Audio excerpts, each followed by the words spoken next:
What if a single act of kindness, buried in secrecy, could ignite a war? Or save a soul?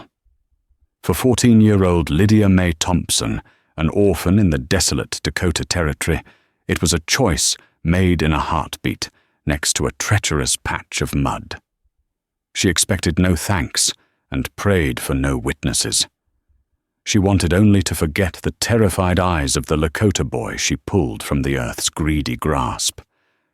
But in the unforgiving West, secrets are seeds, and 5 days later, the harvest that arrived on the horizon wasn't gratitude. It was an army. The sun over the Dakota Territory was a merciless hammer, beating down on the parched earth until it cracked like old pottery. For Lydia Mae Thompson, the heat was just another layer of the suffocating life she endured in the town of Redemption Gulch. 14 years old, with hair the color of sun-bleached straw and eyes that held the weary gray of a dawn sky, she was an orphan, a ward of the town's austere preacher, Reverend Hawthorne, and his wife, Martha. Their charity was as thin and brittle as winter ice, offered with a heavy sigh and the constant reminder of her debt. Her existence was a tapestry of chores, prayers, and the profound, aching loneliness of being utterly adrift. Her only sanctuary was Shadow Creek, a ribbon of murky water that snaked its way through the cottonwoods a mile outside of town. It was a place the townsfolk avoided, claiming the water was bitter and the ground unstable. But for Lydia, it was a haven. The gnarled branches of the cottonwoods offered shade, and the whisper of the water over smooth stones was a gentler sermon than any she heard in Reverend Hawthorne's church. It was here, away from Martha's resentful gaze and the Reverend's pious pronouncements, that she could almost feel like a person, not a burden. On a Tuesday afternoon, the air thick enough to chew, Lydia slipped away from the parsonage with a bucket on the pretense of gathering late-season berries. The real purpose was to breathe. She followed the familiar trail, her worn leather boots scuffing up clouds of ochre dust. As she neared the creek, an unnatural stillness settled over the landscape. The usual chatter of birds was absent, replaced by a low, rhythmic sucking sound she'd never heard before. It was a wet, desperate noise, like a calf pulling its hoof from deep mud, but heavier, more panicked. Curiosity overriding her caution, Lydia pushed through a thicket of willows and peered toward a bend in the creek where the water pooled, creating a wide, silty flat.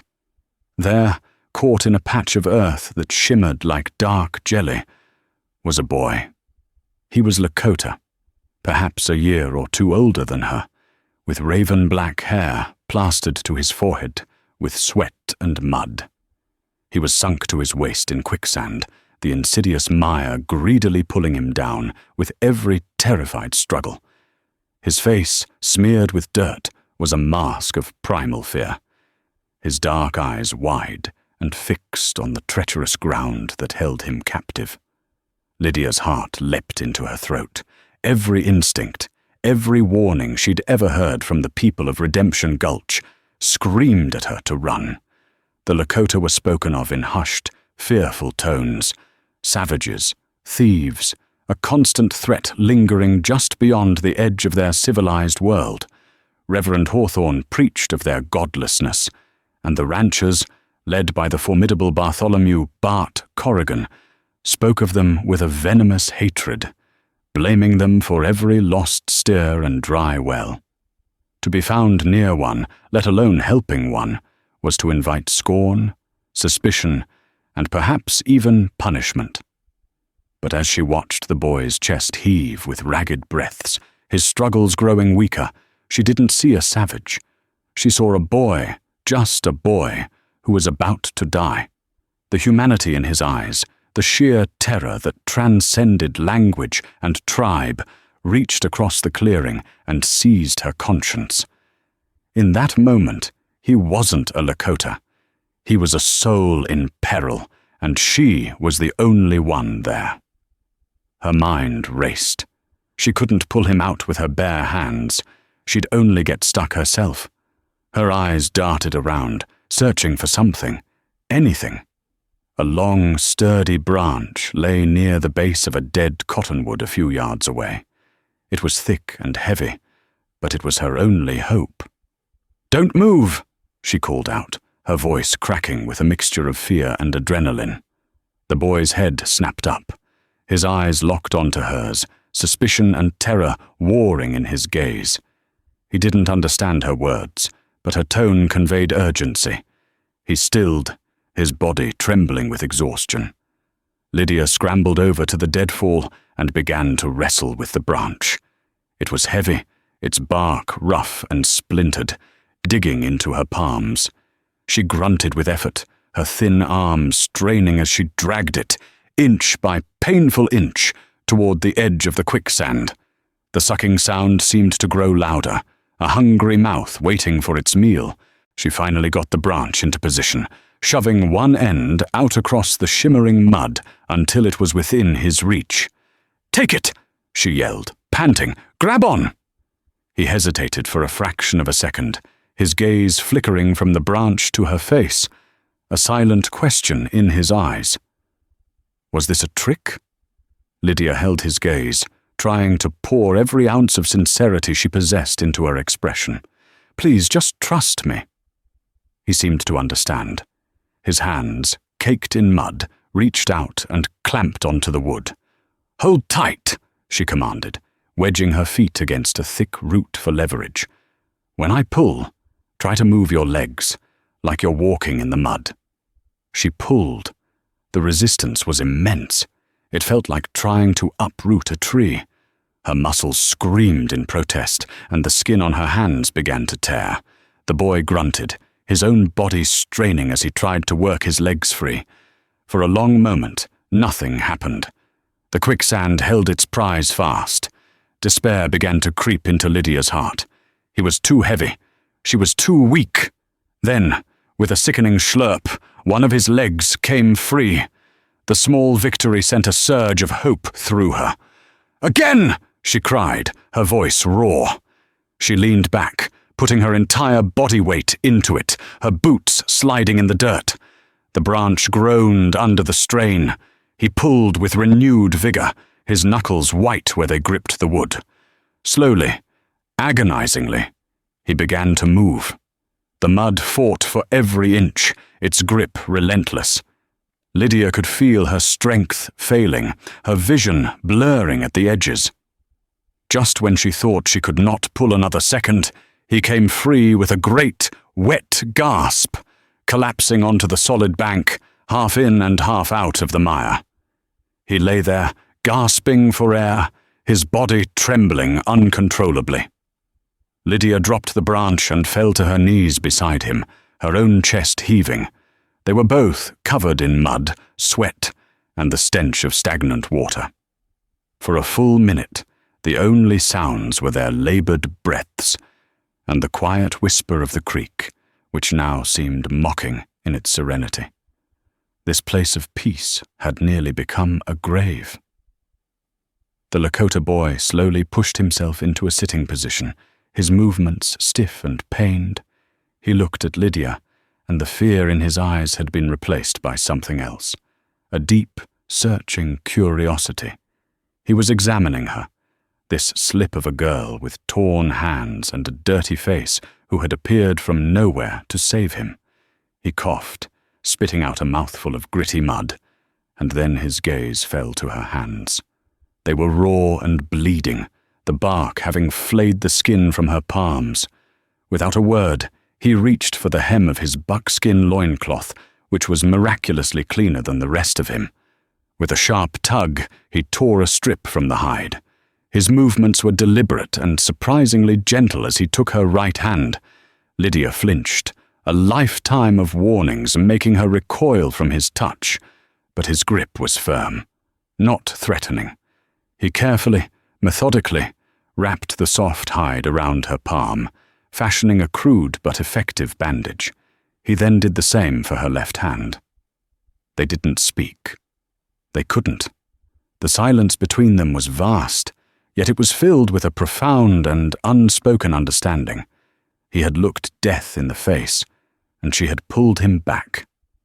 She had risked everything for a stranger, an enemy in the eyes of her people, and he, in turn, had offered the first gesture of care she had received in a very long time. It was a moment of pure, unvarnished humanity in a world that seemed determined to stamp it out. He finally got to his feet, swaying slightly. He was taller than her, with a lean, wiry strength that was now muted by his ordeal. He pointed to himself and spoke a single word, his voice raspy. "Coda." Lydia understood. He was giving her his name. She pointed to herself, her voice barely a whisper. "Lydia." Coda nodded, committing the name to memory. He looked back toward the east, in the direction of the rolling plains where his people lived. A shadow of urgency crossed his face. He needed to leave. He then looked back at her, his expression intense. He placed a hand over his heart, a gesture of solemn gratitude that needed no translation, and then, without another sound, he melted into the trees, disappearing as silently as he had appeared. Lydia was left alone, her heart pounding a frantic rhythm against her ribs. The adrenaline began to fade, replaced by a cold wave of fear. What had she done? She had just saved a Lakota boy. If anyone in Redemption Gulch found out, she would be branded a traitor. Bart Corrigan would have a field day, using it as proof that the savages were infiltrating their lands, perhaps with help from inside the town. Reverend Hawthorne would see it as a mark of spiritual corruption, a turning away from her own kind. Scrambling, she tried to cover her tracks. She dragged the heavy branch back toward the dead cottonwood, trying to make it look as if it had never been moved. She used a smaller branch to brush away her footprints and the signs of their struggle near the quicksand's edge. Her work was clumsy, panicked.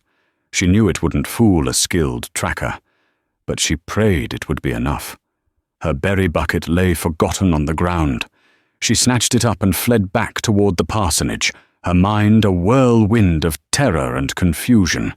The next 3 days were a private hell for Lydia. Every footstep behind her on the boardwalk made her jump. Every raised voice from the saloon sent a jolt of panic through her. She lived in a state of constant, gnawing anxiety, waiting for the knock on the door, for the accusation that would surely come.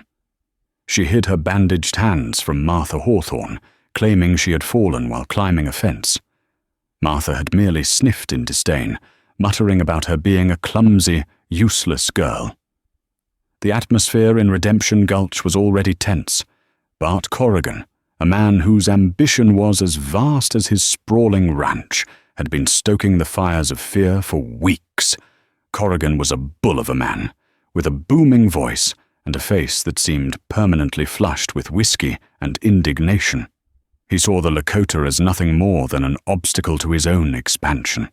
He coveted the land they occupied to the east, land he was convinced held a year-round spring that would solve his water problems. On the 3rd day after the rescue, Lydia was sweeping the porch of the parsonage when she saw Corrigan holding court outside the general store. He was surrounded by a small crowd of ranchers and townsfolk, including the town's weary lawman, Sheriff Roy Gleason.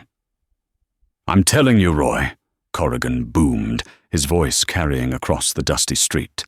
"They're getting bolder. One of my men, Floyd, saw tracks just this morning, not 5 miles from my northern pasture. Fresh tracks. They're probing, looking for weaknesses." Sheriff Gleason, a man whose face was a road map of compromise and exhaustion, shifted his weight. "Tracks ain't a crime, Bart. This is their land, too, by treaty." "Treaty?" Corrigan spat the word like it was poison. "That's a piece of paper signed by fools in Washington who ain't never seen a painted face up close. I lost a calf last night, a prime black Angus. Vanished without a trace. You think a coyote carried it off whole?" No, sir. That's the work of Lakota renegades, filling their bellies with my property. A murmur went through the crowd. A stolen calf was a tangible offence, a direct threat to their livelihoods. Mr. Abernathy, the portly owner of the general store, wrung his hands. Something has to be done, Sheriff.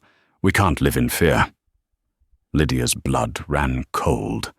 A stolen calf? Or was it just a pretext? Corrigan had a reputation for stretching the truth until it snapped, especially when it served his purposes. She watched as he masterfully played on the fears of his audience, painting a picture of a relentless, savage enemy closing in on them. Sheriff Gleason looked increasingly uncomfortable, caught between Corrigan's influential rage and his own dwindling sense of duty to keep a fragile peace. That evening, as Lydia served dinner to the Hawthorns, the Reverend was in a state of high agitation, having heard the news from town. "The heathen are at our doorstep," he declared, stabbing a piece of stringy beef with his fork. "Mr. Corrigan is a righteous man, a pillar of this community, and he is right to be concerned. The sheriff is weak. He allows this threat to fester." "Patience is a virtue, my dear," Martha said, though her eyes held a nervous glint. "Patience is a fool's prayer when the wolf is in the flock," the Reverend thundered. "This town needs a strong hand, not a placating one." Lydia sat in silence, the food tasting like ash in her mouth. She knew what they were all talking about, but her secret gave their words a terrifying, personal weight. She had helped one of the wolves. She had touched the hand of the enemy. The secret she was keeping felt like a living thing, a coiled snake in her gut, and she feared that when it struck, its venom would poison not just her, but the entire town of Redemption Gulch. The fourth day dawned under a bruised, purple sky that promised a storm. The air was heavy and electric, mirroring the mood that had seized Redemption Gulch. Bart Corrigan's story of the stolen calf had spread like a prairie fire, fanned by gossip and generations of ingrained fear. Men now walked the streets with rifles cradled in their arms, and women hurried their children indoors as dusk approached. The town was a powder keg, and Lydia felt she was sitting right on top of it, holding the match. Her anxiety was a physical thing, a constant knot in her stomach. Sleep offered no escape, her dreams filled with images of Coda sinking into the mud, and Corrigan's face contorted in a mask of rage. She found herself replaying the rescue over and over in her mind. Had she left a clue? A piece of fabric from her dress snagged on a branch? Was the strip of hide he'd used to bandage her hands a type of leather that could be traced back to his tribe? Every possibility was a new torment. That afternoon, Reverend Hawthorne sent her to the general store for a sack of flour. The moment she stepped inside, a hush fell over the handful of customers. All eyes turned to her. Mr. Abernathy, usually so talkative, merely nodded curtly as he measured out her order. She could feel their stares on her back, cold and speculative. The town's fear was looking for a focus, a scapegoat, and she, the quiet orphan girl who kept to herself and wandered near the forbidden creek, was an easy target for suspicion. As she was leaving, her path was blocked by Floyd, Bart Corrigan's most loyal ranch hand.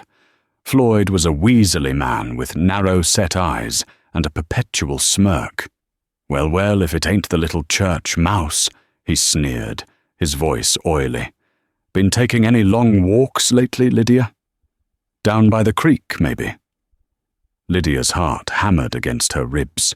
She clutched the flour sack tighter, her knuckles turning white. I gather berries for Mrs. Hawthorne sometimes."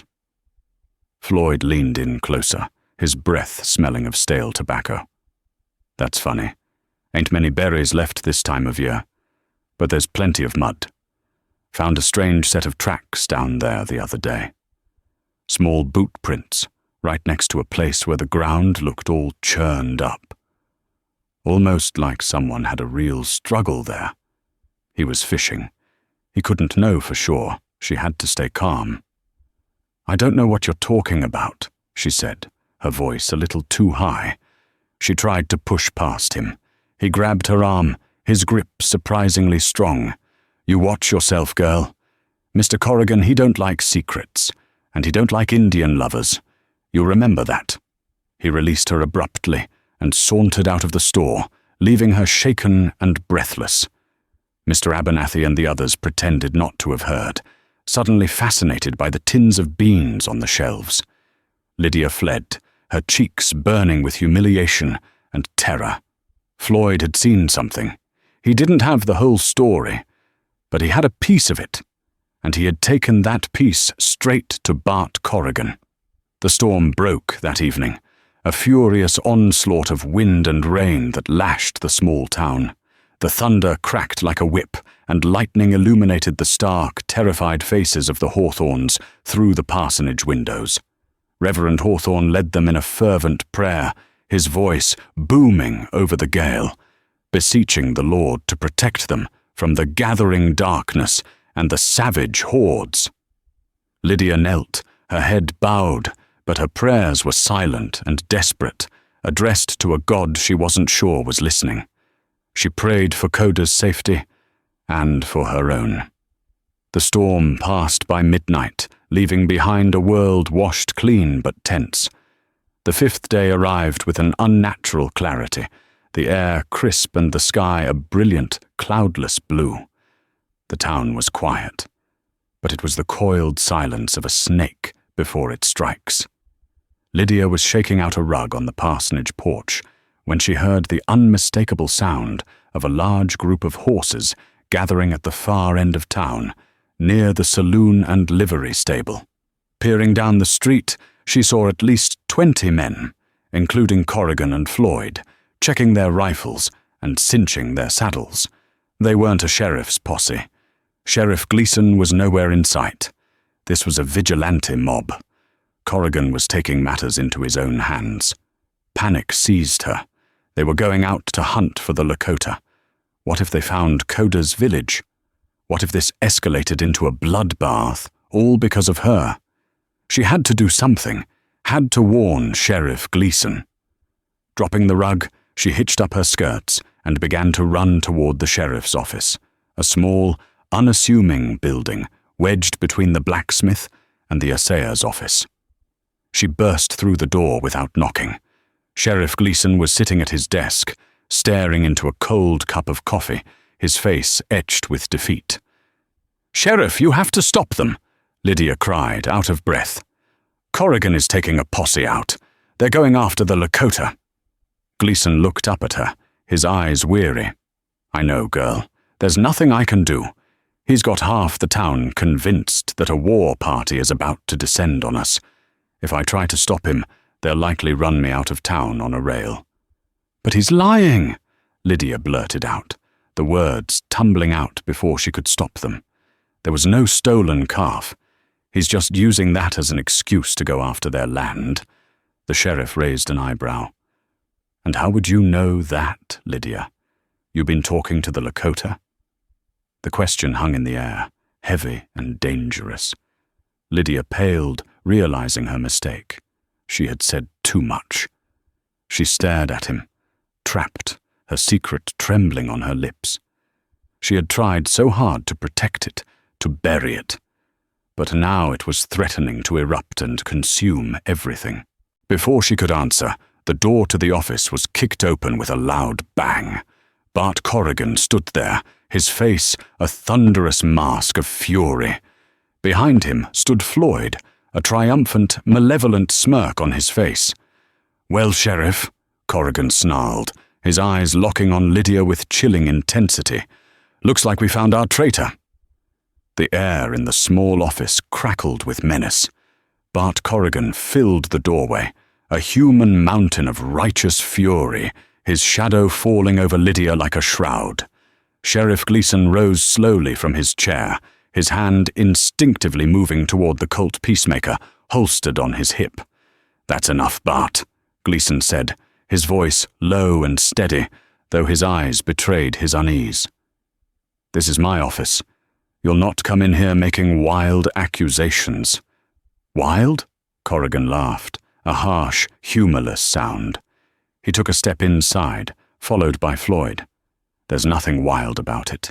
My man Floyd here, he's got a sharp eye. He told me about the tracks he saw by the creek. Told me he saw this little sneak talking to him in the store. So we went back for a closer look this morning. And guess what we found?" He paused for dramatic effect, his gaze sweeping from the sheriff to Lydia, who stood frozen by the desk. "We found this." Corrigan reached into his coat pocket and pulled out a small object. He tossed it onto the sheriff's desk. It landed with a soft clink, a single dark feather tied with a small piece of sinew to a carved wooden bead. Lydia's stomach plummeted. She recognized it instantly. It must have fallen from Coda's hair during their struggle at the Quicksand. It was the proof she had so desperately tried to erase. "That's a Lakota prayer bead," Corrigan announced to the room, though his words were meant for the street, where the rest of his mob was now gathering, drawn by the commotion. "Found it not 10 feet from a set of her little boot prints, right next to the Quicksand flats. The same flats where there were signs of a man being pulled out of the mud. She wasn't just talking to them, Sheriff. She was helping them, colluding with the very savages who stole my calf. I didn't," Lydia began, her voice a choked whisper. "He was trapped. He was going to die." "So you admit it," Corrigan roared, pointing a thick finger at her. "You helped one of them, on our land. You gave aid and comfort to the enemy." The words, twisted and venomous, echoed outside. A low growl of anger rose from the assembled men. They pushed forward, their faces grim, their eyes fixed on Lydia with a mixture of betrayal and hatred. They saw her not as a girl who had saved a life, but as a conspirator who had endangered theirs. "She's a traitor!" someone shouted from the crowd. "String her up!" yelled another. Sheriff Gleason drew his revolver, the click of the hammer cocking sounding unnaturally loud in the tense silence. "Get back," he ordered, his voice ringing with an authority he hadn't shown in years. "All of you, get back. There'll be no mob justice in my town." The men hesitated, but the sheer force of their numbers and Corrigan's incitement gave them courage. They were a tide of anger, and Gleason was just one man. At that moment, Reverend Hawthorne pushed his way through the crowd, his face pale and etched with horror. He had heard the shouting from the parsonage. He saw Lydia, cornered in the sheriff's office, the focus of the town's rage. "Lydia May!"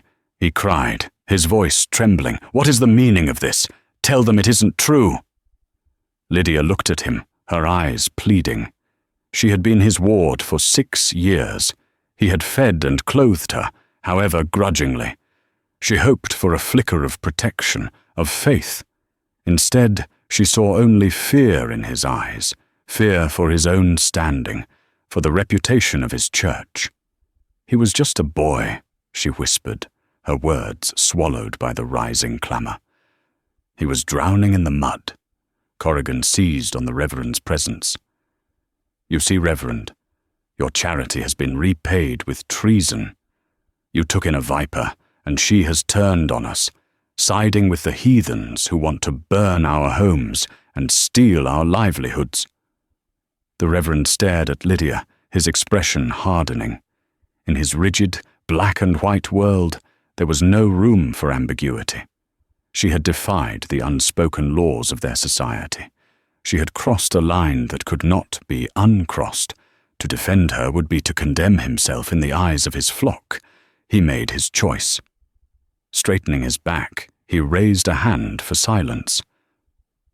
"The girl has been misguided," he pronounced, his voice carrying the weight of a final judgment.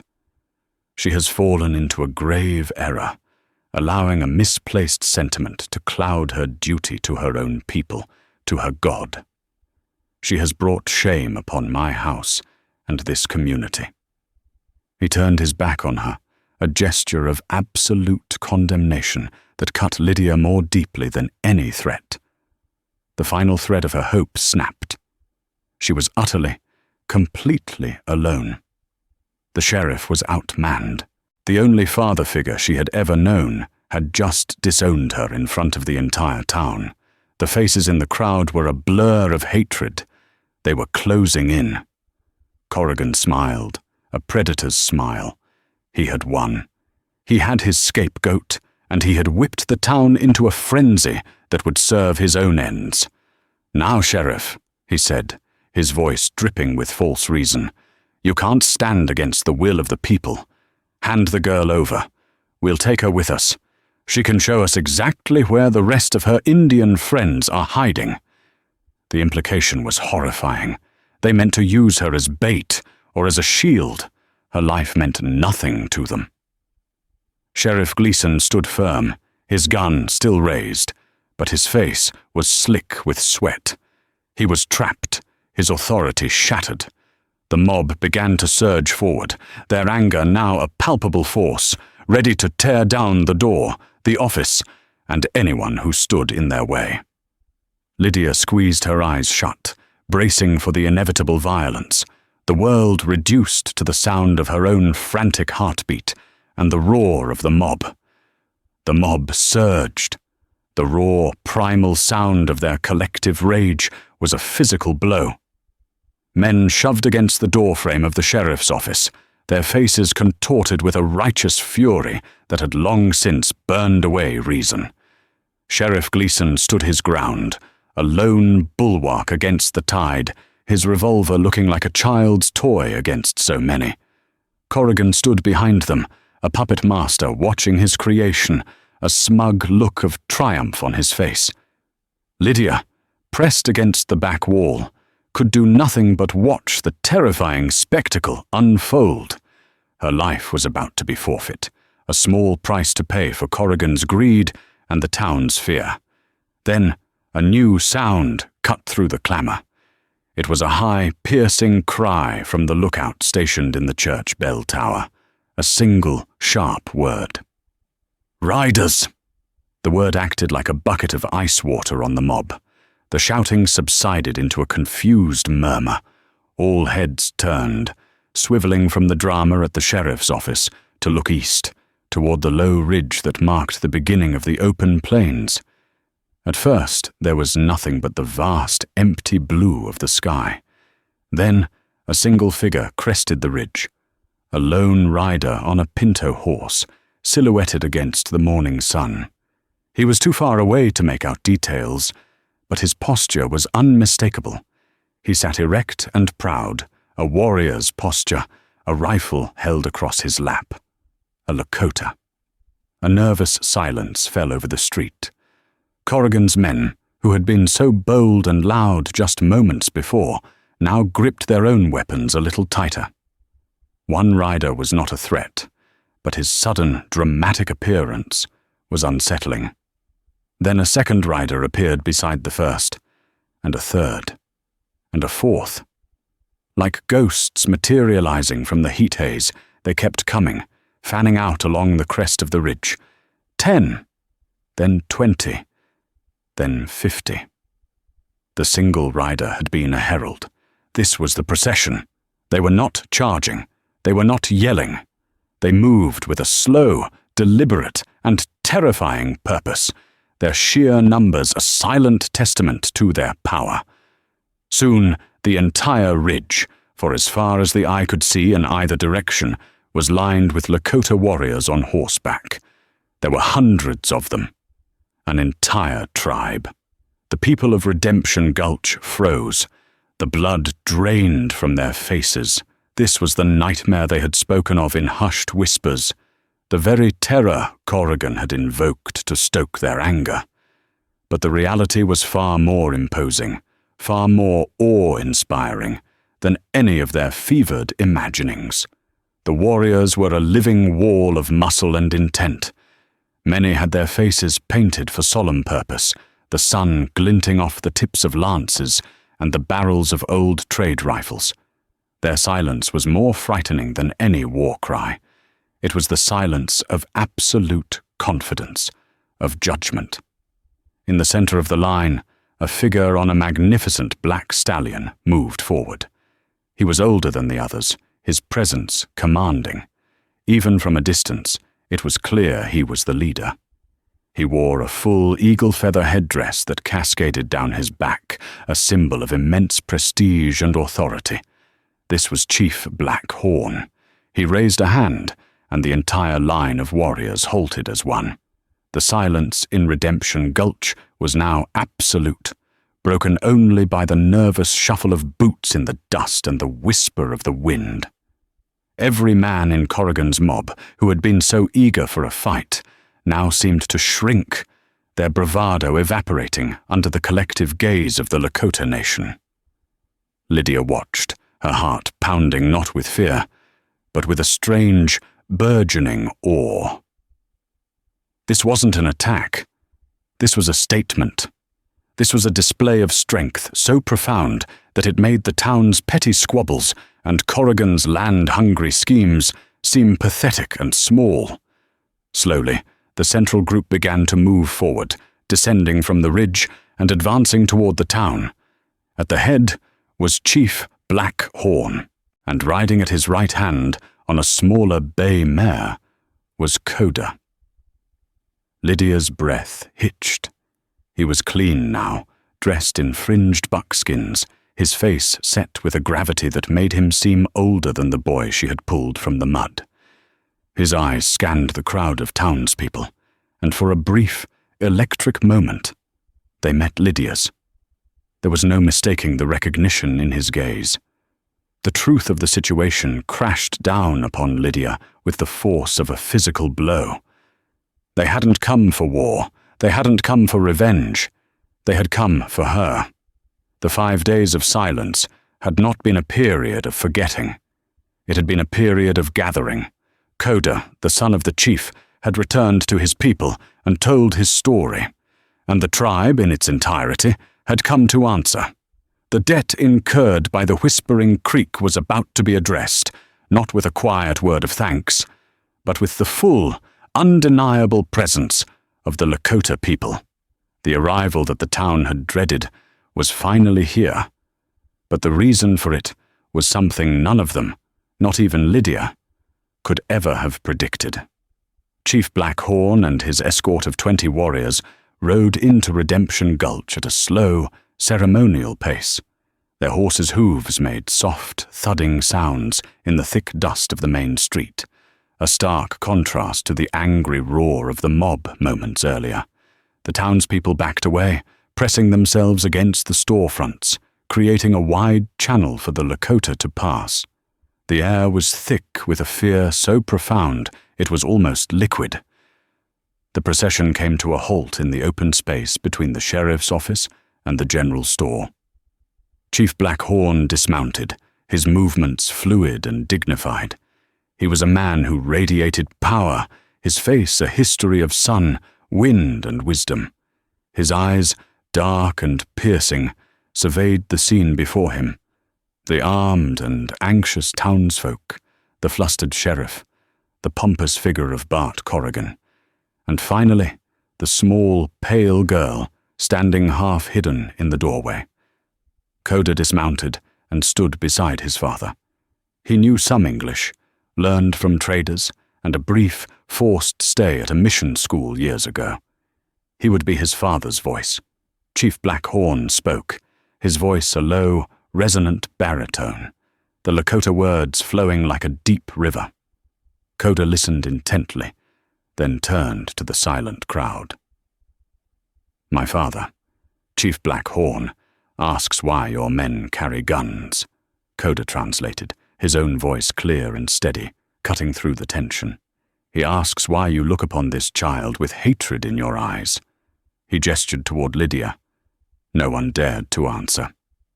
Sheriff Gleason, sensing a shift in power, holstered his weapon as a sign of peace. Corrigan, however, saw his narrative being dismantled and decided to brazen it out. "Tell your chief," he bellowed, stepping forward, "that we are protecting our town from thieves. One of your people was seen skulking on our land the same night my calf was stolen, and this girl," he pointed a venomous finger at Lydia, "helped him. She is a traitor to her own kind." Chief Blackhorn listened to Coda's quiet translation, his expression unreadable. When Coda finished, the chief spoke again, his tone calm but laced with steel. "My father says you speak with a forked tongue," Coda said, his eyes fixed on Corrigan. "He says the man you call a thief is his son." He placed a hand on his own chest. "It was I who was on your land." A collective gasp went through the crowd. This changed everything.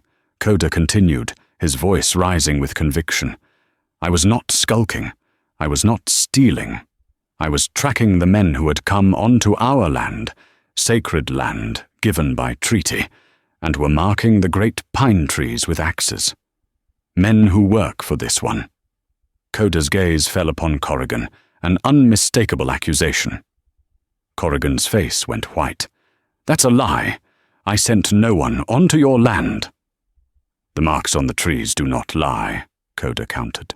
"I followed them. Your men saw me and gave chase. I ran, and in my haste, I didn't see the soft earth by the creek that you have made sick. I fell into the quicksand." He then turned his attention to the whole town. "You speak of a stolen calf," Coda said, his voice ringing with contempt. "The Lakota do not steal calves like cowards in the night. If we are hungry, we hunt the buffalo the Great Spirit gives us. Your calf was not stolen. It likely wandered into the same bog that nearly claimed me, a bog that did not exist 1 season ago." Chief Blackhorn spoke again, a long, powerful statement. Coda translated, his words falling like hammer blows on the crumbling foundation of Corrigan's story. "My father says his people have watched this man, Corrigan, for many moons. They have watched him drive his cattle to the creek, damming a tributary upstream to create a larger watering hole for his own herd. This selfish act has changed the flow of the water. It has turned solid ground into a treacherous mire. It was not the Lakota who created the danger. It was this man's greed." The pieces clicked into place with sickening clarity. The quicksand, the missing calf, the conveniently timed accusations. It was all a fabrication, a complex and malevolent lie, designed by Corrigan to incite the town, create a conflict, and provide him with an excuse to drive the Lakota off the land he coveted. Sheriff Gleason looked at Corrigan, his face a mask of dawning fury. "Bart, is this true? Did you divert the creek?" Corrigan sputtered, his bluster failing him. "It's my land. I can do what I want with my water." "It's not your water when your actions endanger lives and threaten to start a war, you damn fool!" Gleason roared, his authority finally returning with a vengeance. Chief Blackhorn took a step forward. He held up his hands, not in surrender, but to show they were empty. He carried no weapon. He carried gifts. One of his warriors brought forth a magnificent painted buffalo robe, another a beautifully beaded sheath holding a peace pipe. Coda spoke one last time, his voice softening as he looked toward Lydia. "We did not come for war. We came to honor a debt. In our way, a life saved is a life bound." "This girl," he said, and for the first time his voice held the awe of a boy, not the gravity of a translator, "showed a courage that your strongest warriors lack. She saw a human being, not a Lakota. She acted with honor when your people here acted with hate. My father, Chief Blackhorn, has come to thank her. We have come to see that she is safe." The buffalo robe, a gift of immense honor, was laid at Lydia's feet. The truth was now laid bare for all to see. The villain was not the painted warrior on the horizon, but the so-called pillar of the community standing in their midst. The monster was one of their own. The silence of the crowd was no longer one of fear, but of profound, collective shame. They had been manipulated, their worst instincts used against them, and they had nearly let it lead them to commit a terrible injustice against an innocent girl. The revelation hung in the air, thick and suffocating. The people of Redemption Gulch looked from the noble figure of Chief Black Horn to the sputtering, exposed face of Bart Corrigan. The foundation of their fear and hatred had been kicked out from under them, revealing the ugly truth of one man's greed.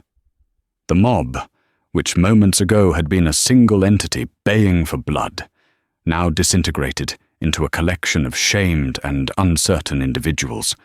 They avoided each other's eyes, their rifles suddenly feeling heavy and foolish in their hands. Sheriff Gleason's face was like thunder. He strode over to Corrigan, his hand now resting purposefully on the butt of his Colt. "Bartholomew Corrigan," he said, his voice dangerously quiet.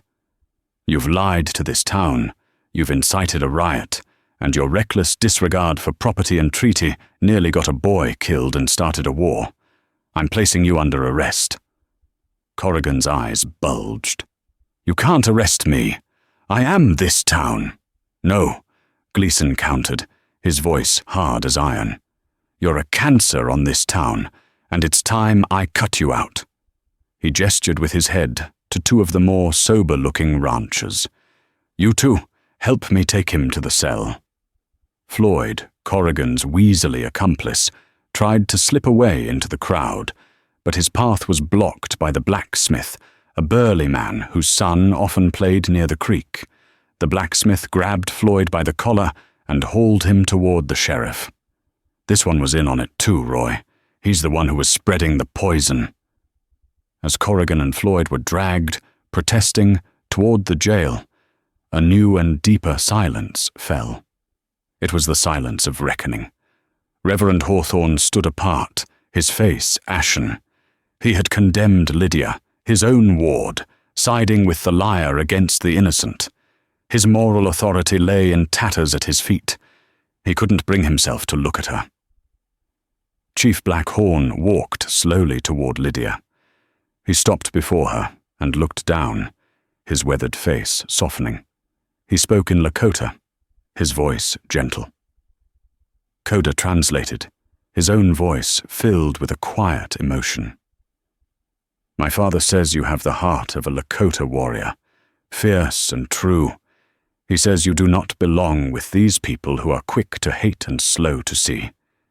He says that the home that cast you out is no home at all." The chief extended a hand, not in a gesture of demand, but of invitation. "He offers you a place with us," Coda explained. "A place in our family, a place of honor. With us you will not be a burden. You will be a daughter." Lydia stared at the chief's outstretched hand. Behind her lay Redemption Gulch, a town of harsh judgment, loveless duty, and suffocating hypocrisy. It was the only world she had ever known, a world that had just tried to sacrifice her. Before her stood a new possibility, a life with people who understood honor, who repaid kindness not with suspicion, but with the full strength of their nation. A people who saw her for who she truly was. Tears welled in her eyes, not of fear or sadness, but of a profound, overwhelming relief. For the first time, she had a choice. Her life wasn't just something to be endured. It was something she could direct. She looked past the chief to the faces in the crowd. She saw Mr. Abernathy looking at his shoes. She saw Martha Hawthorne watching from the parsonage window before quickly drawing the curtain. She saw Reverend Hawthorne, his face a portrait of shame. And she saw Sheriff Gleason, who gave her a small, sad nod, an acknowledgement that she deserved better than what this town could offer. Slowly, deliberately, Lydia May Thompson, the orphan of Redemption Gulch, reached out and placed her small, scarred hand into the large, strong one of Chief Black Horn, A murmur went through the Lakota warriors, a sound of approval and welcome. Coda smiled, a genuine, brilliant smile that transformed his serious face. Her decision made, Lydia did not look back. She walked with the chief and Coda toward the horses. One of the warriors dismounted and offered her his horse. With Coda's help, she mounted the bay mare, sitting tall and straight.